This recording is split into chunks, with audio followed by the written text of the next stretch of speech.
Bonjour à tous et bienvenue pour votre rendez-vous hebdomadaire sur les marchés financiers. Des marchés d'actions sous pression tout au long de la semaine et une dégradation du sentiment qui se matérialise par la surperformance des secteurs défensifs et une sous-performance des secteurs cycliques et des matières premières après les chiffres décevants du commerce chinois. Autre signe de cette défiance, le dollar, en sa qualité de valeur refuge, progresse contre la plupart des devises.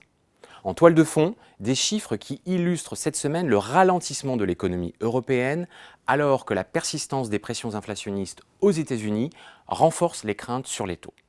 Les marchés obligataires souverains se sont tendus, retrouvant leur plus haut niveau de l'été, sur une possible résurgence du risque inflationniste.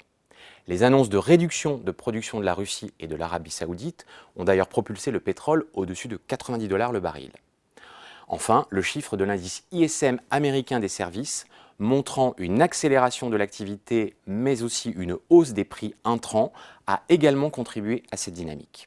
En revanche, la production industrielle allemande et la révision à la baisse du PIB de la zone euro pour le deuxième trimestre ont continué d'alimenter les craintes de stagnation, voire de légère récession de la zone. Autre signe de la faiblesse de l'activité en zone euro, l'indice PMI Composite pour août a reculé à un plus bas de 9 mois sous l'effet du repli des secteurs des services qui entrent en territoire de contraction, comme l'activité manufacturière.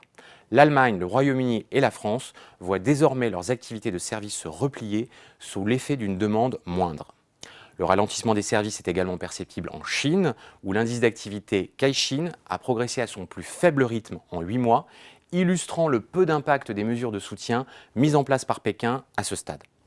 Côté inflation, l'enquête de la BCE publiée mardi a montré que les anticipations des consommateurs de la zone euro sur la hausse des prix à 3 ans ont augmenté à 2,4% en juillet, un niveau toujours supérieur à l'objectif de l'institution.